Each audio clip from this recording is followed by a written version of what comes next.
Podemos seguir?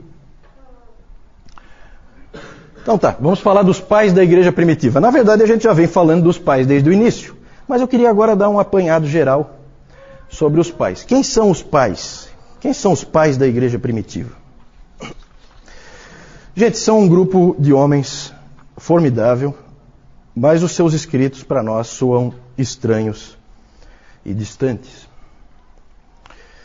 Existe uma coleção, uma das coleções de escritos dos pais, ela tem 400 volumes e mais de 100 mil páginas. O Dr. David Calhoun fala que o professor dele, quando ele estudou no Princeton Seminary, o professor dele disse que era para eles irem para a biblioteca e ficarem parados na frente da coleção, que tem uma lá, com os 400 volumes, e aí ali eles se humilharem diante daquilo que estava ali na frente deles.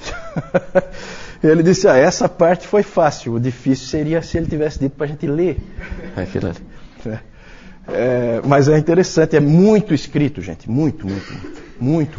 Realmente, Salomão tinha razão, não há limite para se fazer livros. E foi importante tudo isso que eles escreveram. Muito mais conhecida é uma outra coleção, que inclusive circula na internet, talvez algum de vocês já tenha a possibilidade de ter visto, porque isso aí tudo evidentemente é domínio público, com 38 volumes, bem mais modesta, né? 38 volumes, dividida em pais antinicenos ou pré-nicenos, nicenos e pós-nicenos. Então, os pais que vieram antes do Concílio de Niceia, os que pegaram aquela época do Concílio de Niceia e os que vieram depois do Concílio de Niceia. Eles são famosos, esses pais, mas eles são pouco conhecidos. Por que eles são pouco conhecidos? Primeiro porque eles são difíceis de ler. Eles são extremamente prolixos. O que a gente escreveria numa página, eles vão levar umas 6, 7. Depois os puritanos vão fazer isso de novo, né? Gostam de escrever. E eles sempre fazem digressões. Sabe o que é digressão? Digressão é quando eu começo a falar um assunto, eu faço muito isso, tá? Quando eu começo a falar um assunto, e daqui a pouco eu já estou falando um outro assunto e eu não concluí o primeiro. E aí eu vou para um terceiro assunto e eu não concluí nem o primeiro nem o segundo. Isso são digressões, e eles fazem essas digressões. Às vezes eles começam com um assunto, daqui a pouco eles já vão para outro. No Novo Testamento tem alguém que faz esse tipo de coisa, né? Um dos motivos que os estudiosos creem que o livro de Hebreus não foi escrito por Paulo, apesar de alguns acharem que foi escrito por Paulo, e ele foi colocado na Bíblia como um escrito de Paulo, né, pelo posicionamento. Um dos motivos que faz com que as pessoas creiam que não foi escrito por Paulo é porque o livro de Hebreus não contém digressões, e Paulo fazia digressão sempre. A hora que ele fala de Jesus Cristo, ele esquece do que ele está falando. É impressionante. E o autor de Hebreus, não, o autor de Hebreus ele é preciso. Então não é uma característica tão ruim assim, mas realmente dificulta a leitura. Inclusive o professor Calhoun lá, ele recomenda ler o livro Cidade de Deus, do Agostinho, a principal obra de Agostinho, que alguém já disse que é um livro sobre tudo o que há. Né? Sobre o que fala esse livro? Sobre tudo. Tudo que você puder imaginar, esse livro fala. Estranho, né? Só lendo mesmo para a gente ter uma noção do que isso significa. Outra coisa, eles tinham um excesso de figuras e de simbolismo. Esses tempos eu li uma figura, um ensinamento do Clemente, acho que era o Clemente de Roma, e era interessante porque ele falava da construção de Deus. Então ele falava que cada um de nós é uma pedra e que Deus levanta através da estrutura do Evangelho, e que a roldana é Cristo. E, começa a ficar complicado, daqui a pouco a ilustração você já não entendeu mais nada. É tanta coisa, tudo tem uma ilustração, você já não entende mais nada. E realmente fica difícil de entender. Então eles são um pouco difíceis de ler, bastante difíceis de ler, uns mais, outros menos, mas são pessoas que foram fundamentais para a história da igreja. Quem são eles então? Eles são os líderes da igreja depois dos apóstolos. Podemos dizer que talvez o primeiro seja Clemente de Roma, que escreveu no ano 96, ainda no primeiro século, ele escreveu a carta aos Coríntios, primeira de Clemente aos Coríntios. Talvez ele seja o primeiro dos pais. E aí tem vários pais ali. Onde será que termina? Alguns dizem que termina com Agostinho, no século V. Alguns levam para muito mais longe, dizem que Bernardo de Claraval, ou de Clairvaux, é o último pai. Para a Igreja Oriental, a Igreja Ortodoxa, a Era dos Pais ainda não acabou. É engraçado que o Dr. Kaufmann, ele fala de um patriarca, acho que de Constantinopla, que estava lá no seminário. E aí perguntaram para ele, quando é que terminou a Era dos Pais? Aí ele falou assim, como assim terminou? Eu estou vivo? Então, para a Igreja Oriental não terminou ainda, né? Eles continuam usando a figura dos patriarcas. Eram homens de várias regiões e etnias, sempre daquela em volta ali do mar Mediterrâneo, que geralmente escreviam em grego, eram de fala grega. Por que eles são chamados de pais? Essa é uma pergunta interessante, né? Por que eles são chamados de pais? Não porque eles fossem perfeitos, ou porque, muito pelo contrário, eles não tinham nada de perfeitos. Mas eles eram ouvidos e respeitados por toda a igreja. Como um pai, ouvido e respeitado. E eles também permaneceram firmes pela verdade. De perfeitos eles não tinham nada. Nós temos gente como Tertuliano, que a gente já falou no domingo passado, que acabou cedendo à heresia montanista, e que era uma pessoa que gostava de uma briga. Nós temos o Jerônimo. Jerônimo era um indivíduo insuportável. Ninguém gostava de Jerônimo. Jerônimo era um cara intratável, ranzinza, rabugento. Ninguém gostava dele. Ninguém. O Cirilo, por exemplo, nós temos Cirilo. Cirilo perseguia violentamente os seus oponentes. Então, assim, é só alguns exemplos para mostrar de que de perfeito eles não tinham nada. Eu coloquei ali, né, ortodoxos. Nós, quando lemos os pais, nós vemos que eles mesmos podem ser acusados de heresias às vezes. Por quê? Porque a doutrina não está bem estabelecida. Não há ainda uma clareza sobre a verdade. O que é verdade e o que não é verdade. Então eles falham às vezes na doutrina da Trindade. A doutrina da Trindade não está bem clara. E sempre é um terreno perigoso. Quando você começa a escrever sobre isso, você corre o risco de ir longe demais. É como você também escrever sobre a soberania de Deus. Você corre o risco de ir longe demais. Depois nós vamos falar mais um pouquinho sobre isso. De qualquer maneira, a igreja antiga honrou os seus líderes e eles são chamados de pais. A maioria deles foi considerada tanto pela igreja católica, como pela católica romana, como pela igreja ortodoxa. Eles são considerados santos. Alguns não, como Tertuliano, por exemplo, porque seguia uma heresia, e o Orígenes, porque falava muita bobagem. Né? Mas vamos lá. Vamos falar rapidamente de 9 pais, só assim para vocês terem uma ideia da variedade de cada um. Pode pôr o primeiro aí. Clemente de Roma, que foi o primeiro aí, a gente não sabe bem quando que ele nasceu, mas ele morreu no ano 99. É um típico pastor. Falei para vocês, eu já tive a oportunidade de ler a primeira carta aos Coríntios de Clemente de Roma. É uma carta curta, dá para você ler tranquilamente, tem evidentemente na tradução, né? Eu não sei ler em grego. Mas ele é tipicamente pastoral. É um pastor, nitidamente um pastor. Próximo, Policarpo.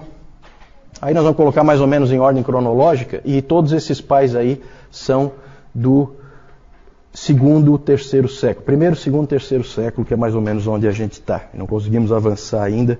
Hoje nós devemos entrar no 4º século. Policarpo nós já falamos, nós falamos do martírio dele, lembram?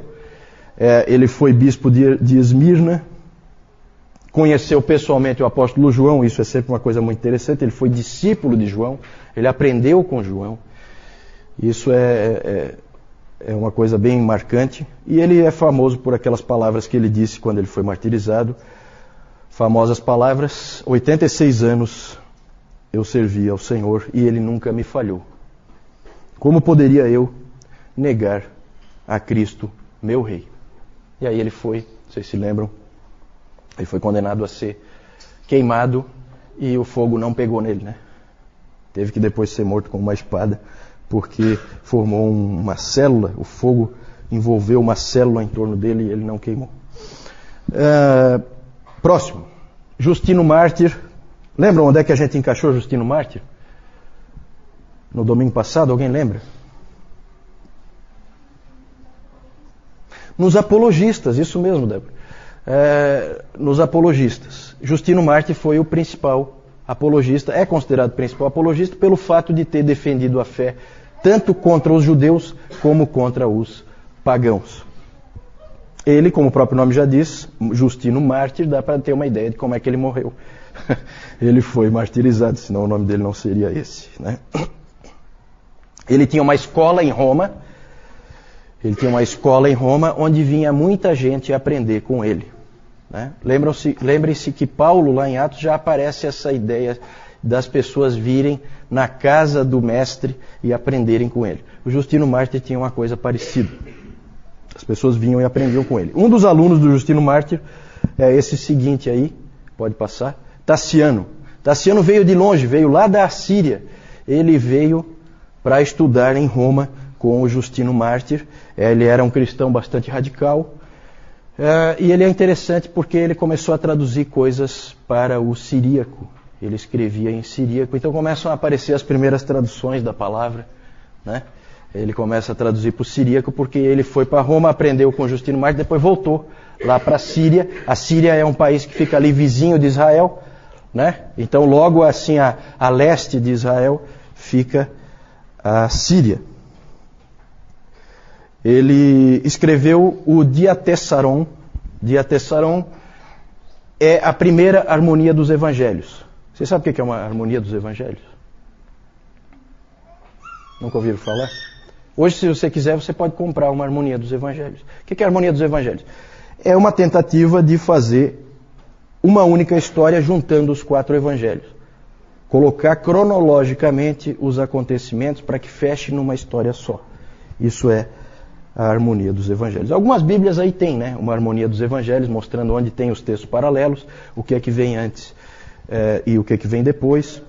Então ele escreveu o primeiro, que foi o Diatessaron. Próximo, Irineu. Esse Irineu nós já vimos bastante. Irineu, ele é interessante porque ele aprendeu muito com Policarpo, porque ele também é de Esmirna, lá na Ásia Menor, e Policarpo era o pregador, e ele ia ouvir sempre o Policarpo, aprendia com o Policarpo, e o mais interessante ainda é que ele se tornou um missionário. Um missionário. Ele é lá da Ásia Menor, e ele foi, sabe para onde? Quem é que sabe?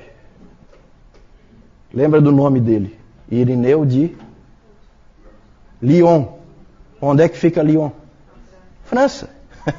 Então ele foi para Gália, porque naquele tempo não existia França. França é um país. Naquele tempo não existiam países, existiam regiões, existiam pequenos reinos, áreas de influência. E ele foi então para Gália como missionário. E é interessante porque ele foi lá para o meio daqueles pagãos, ele saiu do lugar onde era o centro do pensamento cristão, a Ásia Menor, e foi lá para Gália, bastante longe, na Europa, e foi lá pregar aos pagãos. E é interessante porque ele lembra muito Jonathan Edwards, né? Porque Jonathan Edwards, ele foi lá para o meio dos índios, em Stockbridge, e lá no meio dos índios ele escreveu as grandes obras dele. O fato dele estar lá isolado fez com que ele escrevesse muito, e o Irineu foi a mesma coisa. O livro dele, em vários volumes, Contra Heresias, é o nome? Contra Heresias, onde ele atacou o gnosticismo, atacou o marcionismo, ele escreveu lá na Gália. Então é interessante porque ele é realmente um missionário, ele aprendeu a língua do lugar para onde ele estava indo, bem aquele esquema que a gente conhece de missões. Irineu. Próximo. Tertuliano, esse nós já vimos várias vezes. Vimos que ele era bastante radical no seu isolamento do mundo. Ele, na verdade, era um advogado que se tornou teólogo. E algumas pessoas acham que foi bom que ele fosse um advogado porque ele trouxe para dentro do cristianismo uma linguagem um tanto quanto legal, do direito. E outros acham que isso não foi bom. Isso aí há discussões entre os eruditos aí quanto a esse aspecto, se foi bom ou se não foi. Ele é um dos pais mais interessantes de ler, segundo se diz. Já colocamos várias frases dele, então ele tem frases de efeito que são conhecidas até hoje. Vocês lembram, no domingo passado nós mostramos aquela que é bem conhecida, que o sangue dos mártires é a semente da igreja. Então ele tem essas frases de efeito. Então ele é um pai da igreja que é interessante de ler. Um aspecto também pitoresco aí a respeito dele é que ele é famoso por ter criado centenas de novas palavras no latim, para a língua latina. Criou centenas de novas palavras. 509 substantivos, 284 adjetivos e 161 verbos novos. Ele criou. Tem uma palavra dele que todos nós usamos. Quem é que sabe? Pegadinha. Quem souber pode ir embora, não precisa mais vir. Está passado. Está passado. Criação dele. A palavra trindade. Trindade. Tertuliano criou essa palavra. Trindade. Todos nós usamos, né? A palavra trindade é criação dele.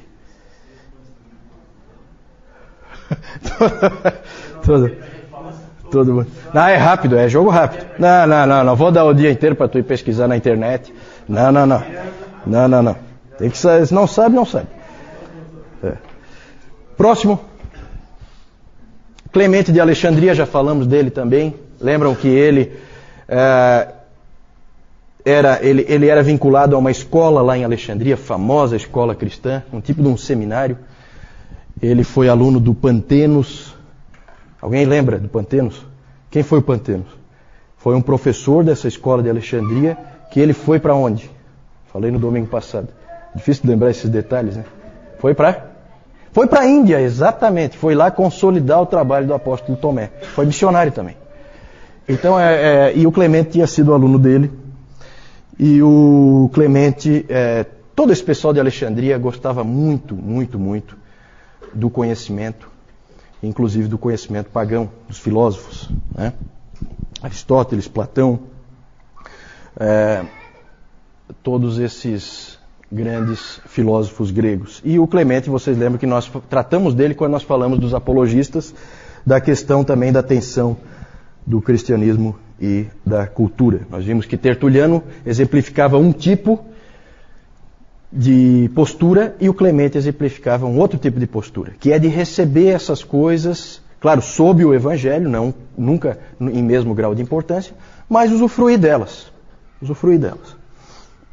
E o Clemente, o Calhoun diz que o Clemente provavelmente é um pai da igreja que todos nós gostaríamos dele, porque ele é realmente um tipo assim amigo, um tipo pai, uma pessoa agradável. Conhecia muito, extremamente inteligente e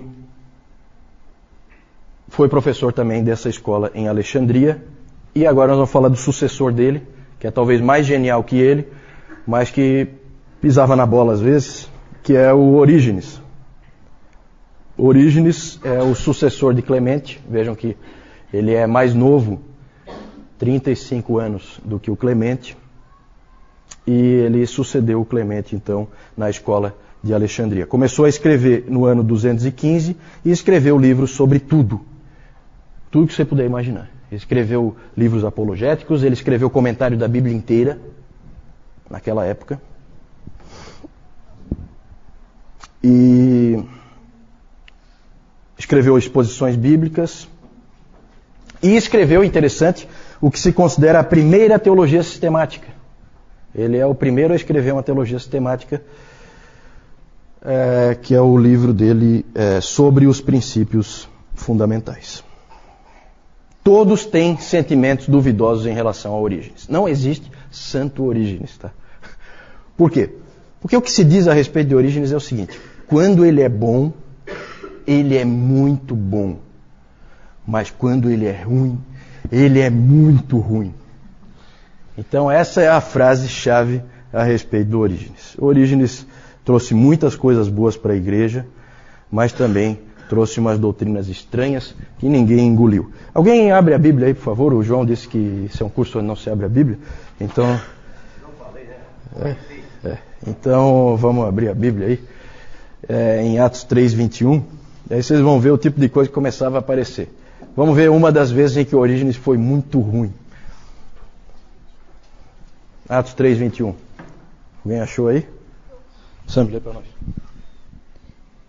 É necessário que ele permaneça no céu até que chegue o tempo em que Deus restaurar todas as coisas, como falou há muito tempo, por meio de seus santos profetas. Obrigado. Até que chegue o tempo em que Deus restaurará todas as coisas. Pronto. Aí o Orígenes. O que significa isso? Significa que todo mundo vai ser salvo. Então ele acabou vindo com uma doutrina universalista. No final todos vão ser salvos, até o diabo. Só que como ele... Olha onde é que o Orígenes vai. Só que porque ele vai restaurar todas as coisas. Todas as coisas, inclui o diabo.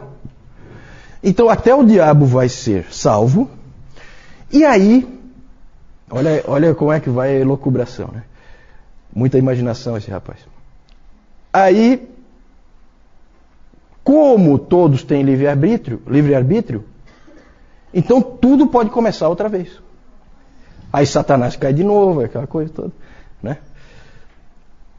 Então, é só um exemplo para vocês verem que quando ele é ruim, ele é muito ruim. Né? E evidentemente que ninguém engoliu isso aí, graças a Deus. Porque se alguém tivesse engolido... Mas ele não é sempre tão ruim não, tá? Tem que saber separar aí o joio do trigo. Vamos falar do último aí, desses 9 que nós estamos vendo. Eles são muitos, tá? Os pais da igreja. Nós estamos pegando alguns exemplos aí, numa certa ordem cronológica. Cipriano. Esse Cipriano foi bispo de Cartago. Ele é importante porque ele tentou definir o que a verdadeira igreja é. Ele falou muito sobre a igreja. Tem uma frase famosa dele em que ele diz que ninguém tem a Deus como pai se não tiver a igreja como mãe. Né? Essa frase pode ser interpretada de várias maneiras, tá? Essa frase foi citada, essa é uma das frases mais citadas. Até Calvino citou essa frase, tá? Só que cada um cita com uma coisa diferente em vista. Pode passar então, rapidamente aí. Esse Cipriano, ele acabou estando no meio de uma controvérsia que nós vamos falar mais adiante, a controvérsia donatista. Como nós devemos encarar os pais, gente? A Igreja Católica, pode passar aí, a Igreja Católica Romana, e eu já falei no domingo passado que eu não vou usar essa abreviação Igreja Católica, porque a Igreja Católica significa Igreja Universal, e nós vimos que a Igreja Universal é a Igreja invisível. Então eu sempre vou falar não do catolicismo, mas do romanismo. O catolicismo romano e a ortodoxia oriental veneram os pais. Tem eles como santos, certo? Essa é uma posição errada. De santo eles não têm nada. Já deu para perceber. É só olhar para a história deles e você vai ver que eles não têm nada de especial. Eles são cristãos. Isso eles são. São santos nesse sentido, mas santos no sentido que essas igrejas creem que algum santo deve ser, com certeza não são. E os protestantes têm uma tendência de ignorá-los. Eles acham que esses pais são da Igreja Católica. Né? Gente, isso aí é uma igreja única, não existem várias igrejas. Aqui não existem várias igrejas, existe uma única igreja. Qualquer igreja cristã que exista, vem daí. Aqui é a origem comum. Depois vai ter bifurcações. Ainda não. Ainda não. Então, os protestantes têm uma tendência de ignorá-los.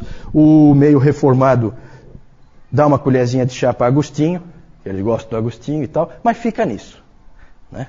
É só o Agostinho e olha lá. Quem não é do meio reformado, ignora praticamente todos eles, e essas igrejas mais modernas aí nem sabem que houve alguma história da igreja, né? Normalmente.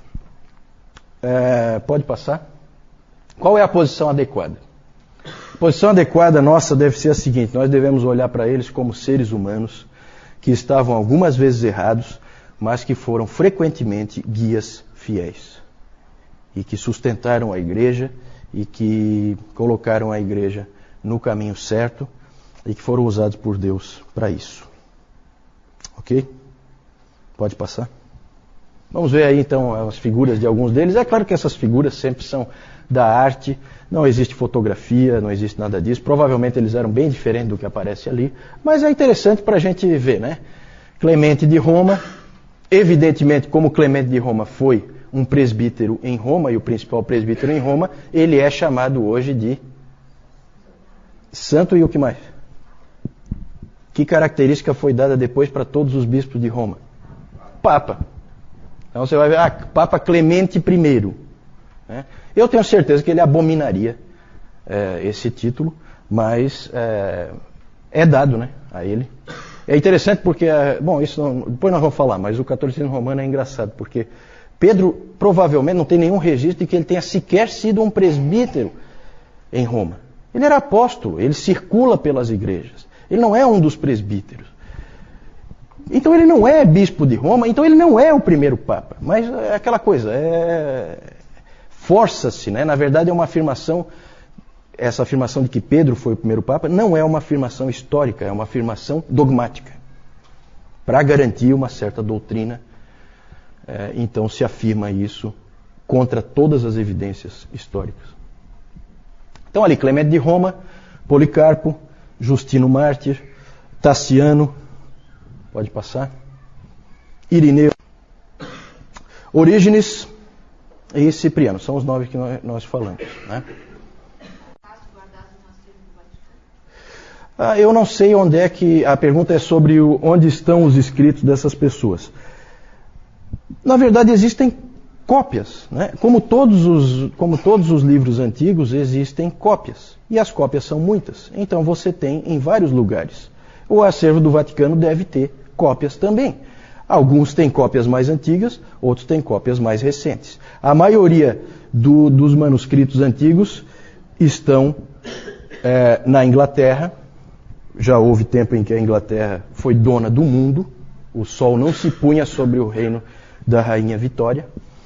E então todos os arqueólogos eram ingleses e tudo que eles descobriam eles simplesmente roubavam dos países em que eles descobriam as coisas, né? Então a maioria dos manuscritos estão na Inglaterra, muitos nos Estados Unidos também, porque foram comprados, né? Os Estados Unidos, no poder econômico, compravam manuscritos, mas sempre é assim, sempre são cópias. Então as cópias são muitas. Os originais provavelmente estão perdidos. Algumas dessas obras não sequer existe o original. Eu falei daquela obra do Celso, Verdadeira Razão. Essa obra foi reconstruída, 90% dela, só com as citações que o Orígenes faz daquela obra. A obra mesmo não existe. Não se encontra a obra.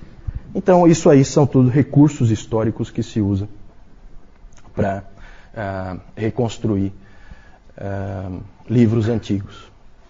Uma das grandes perdas que nós falamos no domingo passado foi exatamente a queima da Biblioteca de Alexandria, porque certamente ela teria cópias de todos esses manuscritos.